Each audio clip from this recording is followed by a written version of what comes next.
Friends, welcome to let's achieve NET JRF में आपका स्वागत है। मेरा नाम है मोनिका। आज का हमारा टॉपिक रहने वाला है टीसीएस, जिसको बोलते हैं टैक्स कलेक्शन एट सोर्स। इससे पहले भी काफ़ी वीडियो आ चुकी है इनकम टैक्स से रिलेटेड, और वीडियो को स्टार्ट करने से पहले मैं आपको एक इन्फॉर्मेशन देना चाहती हूँ। हमारी एक कंबाइंड वीडियो इनकम टैक्स से रिलेटेड, जिसमें कंप्लीट सिलेबस साथ ही साथ पीवाईक्यू और उसकी एनालिसिस की वीडियो भी आने वाली है। और 2 या 3 दिन के अंदर ही जो 30 जून को कॉमर्स का एग्ज़ाम हुआ था सेकंड शिफ्ट के अंदर, उसकी भी कंप्लीट पीवाईक्यू, जो भी क्वेश्चन पूछे गए थे उनकी कंप्लीट एक्सप्लेनेशन, साथ ही साथ जो पीवाईक्यू क्वेश्चंस हैं पूरे, जो भी 13 को सेकंड शिफ्ट के अंदर पूछे गए थे पेपर 1 और पेपर 2 के, वो भी एक कंप्लीट उसकी भी वीडियो आने वाली है। तो आप ज़्यादा से ज़्यादा चैनल को सब्सक्राइब कीजिए, वीडियो को लाइक कीजिए और शेयर कीजिए, ताकि ही ऐसे ही आपको इन्फॉर्मेटिव वीडियोस और जो आपको सिलेबस कवर करने में आपकी हेल्प करे वो आपको मिलते रहे। तो हमारे टॉपिक को स्टार्ट करते हैं। टीसीएस क्या होता है? टीसीएस होता है टैक्स कलेक्टेड एट सोर्स। ये क्या होता है? In the tax collected by the seller from the buyer.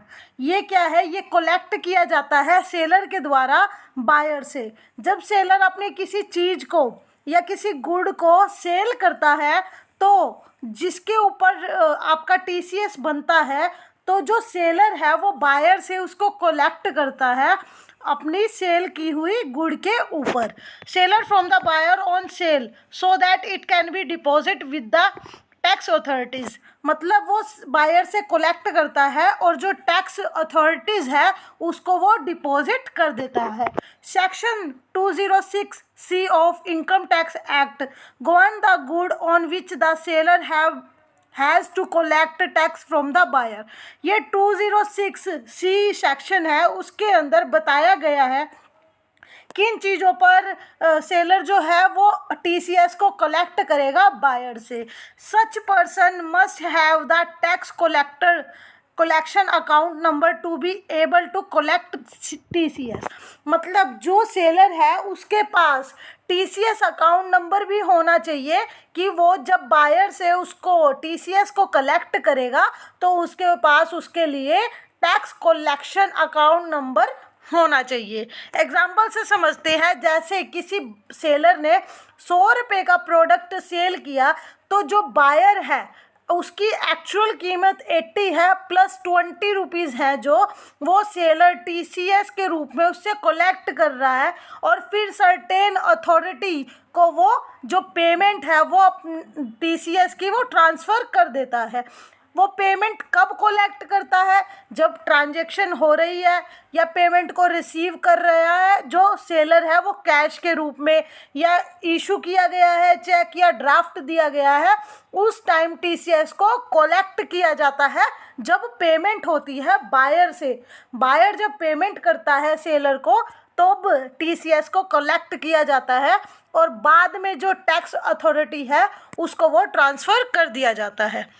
जैसे आप इस चार्ट से समझ सकते हो, जो ये इधर आपके लेफ्ट हैंड में सेलर को दिखाया गया है और राइट में बायर को। जब वो ट्रांजैक्शन करते हैं सेलर और बायर, जब सेलर कोई सामान को सेल करता है बायर को, तो बायर क्या है? पेमेंट करता है। जब पेमेंट करता है सेलर को बायर, तो जो है टैक्स को कलेक्ट किया जाता है। टैक्स को कलेक्ट करता है सेलर। कलेक्ट करने के बाद सेलर जो टैक्स की पेमेंट है, टीसीएस है, उसको गवर्नमेंट को या जो टैक्स अथॉरिटी है उसको वो ट्रांसफ़र कर देता है। गवर्नमेंट को ट्रांसफ़र करने के बाद जो बायर है अपने टीसीएस का रिटर्न, मतलब अपने जो टीसीएस उसने पेमेंट की है उसको रिटर्न मांग सकता है, और फिर वो गवर्नमेंट बायर को टीसीएस को क्रेडिट कर देती है। ये टीसीएस इस तरह से चलता है। अब एक और एग्जांपल से समझते हैं टीसीएस क्या से काम करता है। Tax collection at source, it is a tax collection on certain item. Certain income, अलग अलग तरह से इनकम होती है जो कि सेक्शन के अंदर डिस्क्राइब की गई है, उन इनकम के ऊपर टीसीएस को कलेक्ट किया जाता है। जैसे एक सेलर ने ए ने बी को सेल किया 1 लाख रुपए की चीज़, तो उसके ऊपर टीसीएस बनता है 1%। तो B will pay to him 1 lakh rupees plus 1000 TCS extra.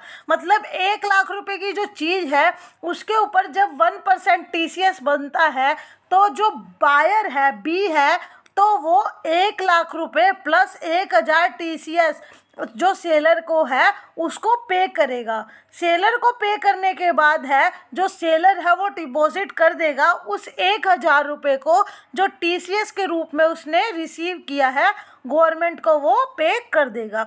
तो ये इस तरह से चलता है। इफ़ नो टीसीएस, जब टीसीएस नहीं होता उस केस में क्या होता है, 1 लाख की चीज़ 1 लाख के ही चेक से वो कवर हो जाती है। लेकिन जब टीसीएस होता है 1%, तब क्या होता है, सेल तो 1 लाख रुपए की चीज़ की, लेकिन रिसीव कितना किया सेलर ने, चेक किया 1 लाख रुपए और 1000 रुपये एडिशनल टीसीएस के रूप में, जिसको बाद में सेलर है वो गवर्नमेंट को डिपॉजिट कर देता है। अब आते हैं इसके सेक्शन पे, कौन कौन सी आइटम है जिनके ऊपर टीसीएस लगता है और किस रेट से लगता है, उन सबको डिस्कस करते हैं। Tax collection at source rates, section 1 206C1 क्या कहता है, इसके अंदर कौन सी चीज़ को ऐड किया गया है, सेल ऑफ स्क्रैप। जब आप किसी स्क्रैप को सेल करते हो वो पार्ट बनता है 206C1 का, जिसकी टीसीएस की रेट क्या है, 1%। जब आप स्क्रैप को सेल करते हो उसके ऊपर 1% का आपको टीडीएस का रेट चार्ज होता है। उसके बाद आते हैं section 206C1 sale of tendu leaves. जब आप सेल करते हो टेंडू लीव्स को, उसके ऊपर आपका जो टीसीएस का रेट है वो 5% चार्ज होता है। उसके बाद आते हैं sale of timber obtain under a forest lease और अदर मोड। मतलब जब आप सेल करते हो टिम्बर को अंडर ए फॉरेस्ट लीज और अदर मोड, उसके ऊपर जो आपका टीसीएस चार्ज होता है वो होता है 2.5%। फिर आते हैं sale of any other forest produce not being timber और टेंडू लीव्स। मतलब टिम्बर और टेंडू लीव्स को छोड़ के कोई भी अदर प्रोडक्ट है फॉरेस्ट का, तो उसके ऊपर टीसीएस चार्ज होता है 2.5%। अब आते हैं नेक्स्ट पे, sale of minerals coal iron और बाय ट्रेडर के द्वारा जब सेल किया जाता है इस तरह की आइटम, तो उसके ऊपर टीसीएस चार्ज होता है 1% का। अब आते हैं नेक्स्ट पे, sale of alcohol liquor for human consumption. मतलब जब अल्कोहल का सेल किया जाता है उसके ऊपर टीसीएस चार्ज होता है 1% का। नेक्स्ट सेक्शन है 206(1)(c) के अंदर लीज और licence of the parking lot toll plaza mining और क्रेनिंग। इसके ऊपर टीसीएस चार्ज होता है 2% का। जैसे लीज पे ले लिया उसने सामान, लाइसेंस हो गया टोल प्लाजा पार्किंग लॉट्स का, टोल प्लाजा का, माइनिंग का, क्वेरिंग का, इस तरह के ऊपर आपका टीसीएस चार्ज होता है 2% का। नेक्स्ट सेक्शन है 206(1)(f) का, sale value of motor vehicles whether in cheque or in any mode of receipt exceeding 10 lakh rupees पर ट्रांजेक्शन। जब आप किसी मोटर व्हीकल को सेल करते हो जिसकी वैल्यू 10 लाख से ज़्यादा है, वो चाहे चेक के अंदर दिया गया हो या किसी और मोड के अंदर उसकी पेमेंट की गई हो, उसके ऊपर टीसीएस आपका चार्ज होता है 1% का। नेक्स्ट आते हैं 206(c)(1)(f) के अंदर, foreign remittance through liberalisation remittance scheme LRS 2004 के अंदर ये स्कीम आई थी। उसके अंदर 7 लाख रुपए in financial year if the remitted amount is out of loan obtain from any financial institute under section 80E pursue any education. अगर आपका कोई लोन की अमाउंट है जो 7 लाख रुपए से ज़्यादा है, foreign remittance through liberalisation remittance scheme के अंडर, जो कि 2004 के अंदर आई थी, उसके अंदर आपकी टीसीएस की रेट चार्ज होती है 0.5% की। नेक्स्ट सेक्शन है 2061G का, foreign remittance through liberalised remittance scheme of exceeding ₹7 lakh in any other case. और अदर केस के अंदर तो चार्ज होती है 5%, लेकिन सेक्शन ई के अंडर चार्ज होती है 0.5%, अदर केस में चार्ज होती है 5% जब अमाउंट हो 7 लाख से ज़्यादा। 2061G क्या कहता है? Selling of oversee tour package. जब आप सेल करते हो ओवरसी टूर पैकेज को, उसके ऊपर आपकी टीसीएस की रेट चार्ज होती है 5%। नेक्स्ट सेक्शन क्या कहता है? 206C1H, sale of good other than those being exported of value exceeding 50 lakh where total sale gross receipt turnover from business exceeding 10 crore during immediately financial year। ऐसी value के ऊपर, ऐसी sell goods के ऊपर आपका जो टीसीएस का रेट है वो चार्ज होता है 0.1% का चार्ज होता है। ये हमारी हो गई ऐसी चीज़ें जिनके ऊपर टीसीएस की रेट चार्ज होती है, और किस रेट से चार्ज होती है वो मैंने आपको बता दिया। अब आते हैं क्लासिफिकेशन ऑफ सेलर। सेलर कौन होता है टीसीएस के अंदर? There are some specific person और organisation who have been classified as seller for tax collection at the source, जिसको क्लासीफाई किया गया है सेलर को जो कि टीसीएस को कलेक्ट करेंगे। No other seller of goods can collect tax at source from the buyer apart from the following list. मतलब ये टैक्स को कलेक्ट नहीं कर सकते। कौन कौन नहीं कर सकता? जैसे central government, state government, local authority, statutory corporate or authority, company registered under the company act, partnership firm, corporate society, any person or HUF who is subjected to an audit of account under the income tax act from a particular financial year। ये सब person है जो कि classified किए गए हैं। अब आते हैं classification of buyer for TCS. A buyer is a person who obtain good of specified nature in any sale or right to receive any such good by way of auction, tender on any other mode। However, the below buyer are exempt from the collection of tax at source। मतलब जो नीचे list दी हुई है वो लोग exempt है, tax जो कि है उनसे कलेक्ट नहीं किया जा सकता। ये जो लिस्ट है नीचे की, ऐसे पर्सन के ऊपर टीसीएस चार्ज नहीं होता, इनसे आप टीसीएस को कलेक्ट नहीं कर सकते। In other word TCS need not to be collect from the person. जैसे ये कौन पर्सन है जिससे टीसीएस आप कलेक्ट नहीं कर सकते? पब्लिक सेक्टर कंपनी, उसके ऊपर टीसीएस अप्लाई नहीं होता। सेंट्रल गवर्नमेंट का कोई आदमी है उसके ऊपर भी टीसीएस अप्लाई नहीं होता। स्टेट गवर्नमेंट हो गई, एम्बेसी ऑफ हाई कमीशन हो गया, consulate of other trade, representation of foreign nation हो गया, club such as sports club और सोशल क्लब्स हो गए।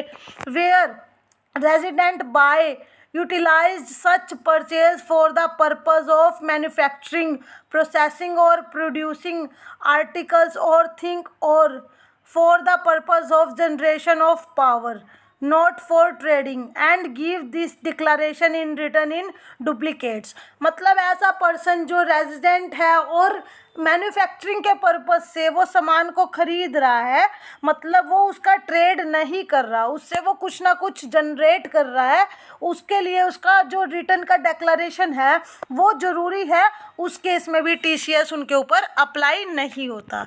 टीसीएस कलेक्शन एट सोर्स, इसके अंदर जो रिटर्न है वो कैसे फाइल होती है, उसकी टाइमिंग क्या है, वो हम इस स्लाइड के अंदर पढ़ेंगे।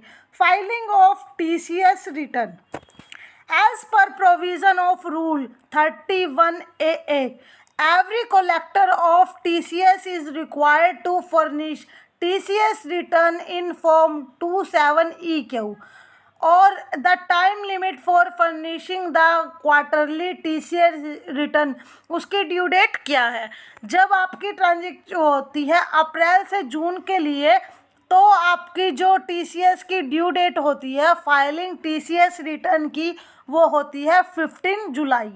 और जो क्वार्टर होता है जुलाई टू सितंबर, वो होता है आपका, उसकी ड्यू डेट होती है 15 अक्टूबर। और जो अक्टूबर से दिसंबर का क्वार्टर होता है, उसकी ड्यू डेट होती है 15 जनवरी। और जनवरी से जो मार्च का क्वार्टर होता है, उसकी डेट होती है, ड्यू डेट होती है टीसीएस रिटर्न की 15 मई। तो ये ड्यू डेट होती है जिसके अंदर आपको टीसीएस रिटर्न जो है फाइल करनी होती है। जो भी आपने टीसीएस को पे किया है उसकी आपको रिटर्न इसके अंदर मिल जाती है। Tax collection at source, interest और लेट फीस अंडर टीसीएस कैसे अप्लाई होती है, उसको हम इस स्लाइड में पढ़ेंगे। Applicable interest and late fee for non complying with various provision of TCS and tabulated hereunder, जैसे सेक्शन है 206C7, इसके अंदर क्या है, particular interest for non collection और नॉन डिपॉजिट ऑफ टीसीएस, जिसने कलेक्ट ना किया हो टीसीएस और उसको डिपॉजिट ना किया हो, तो उसके ऊपर क्या होता है 1% ऑफ पर मंथ और पार्ट ऑफ मंथ, उसके ऊपर 1% की रेट से, पर मंथ की रेट से जो इंटरेस्ट है या लेट फीस है वो चार्ज होती है। सेक्शन 271 क्या कहता है, penalty for non collection of TCS, जो कि पेनल्टी लगती है जिसने टीसीएस को कलेक्ट नहीं किया है। Amount equal to TCS not collected, उसके ऊपर कितना लेट फीस और चार्ज लगता है, जितनी अमाउंट टीसीएस की बनती है जो उसने कलेक्ट नहीं की, वो उसका इंटरेस्ट और लेट फीस लगती है। सेक्शन 271H क्या कहता है, penalty for non furnishing of TCS return, उसमें क्या है, मिनिमम पेनल्टी होती है 10,000 रुपये और मैक्सिमम पेनल्टी होती है 1,00,000 रुपये। सेक्शन 276BB क्या कहता है, punishment for non deposit of TCS, जिसने कलेक्ट तो कर लिया है लेकिन डिपॉजिट नहीं करवाया, वो पार्ट बनता है 276BB का, उस पर फाइन और imprisonment for a minimum period of 3 month and a maximum period up to 7 year. उस पर क्या होता है, उस पर फाइन और उसको जेल भी हो सकती है, कितने टाइम पीरियड के लिए, मिनिमम 3 मंथ के लिए और मैक्सिमम 7 ईयर के लिए। तो हमारा जो टीसीएस का पूरा जो कंप्लीट है वो हमने कंप्लीट इसके अंदर पढ़ लिया, टीसीएस कैसे अप्लाई होता है, क्या होता है। तो आपको वीडियो अच्छी लगी हो तो चैनल को सब्सक्राइब कीजिए, वीडियो को लाइक कीजिए और शेयर कीजिए, क्योंकि जो 13 जून का जो सेकंड शिफ्ट का कंप्लीट पेपर 1 और पेपर 2 कॉमर्स का जो है PYQ कंप्लीट, उसकी एनालिसिस और उसकी जो कंप्लीट जो उसकी एक्सप्लेनेशन है, उसके साथ के जो क्वेश्चन है वो भी मैं अटैच करूँगी और उस पर हम डिस्कशन करेंगे। Thank you so much. आपको वीडियो अच्छी लगी है तो चैनल को सब्सक्राइब कीजिए।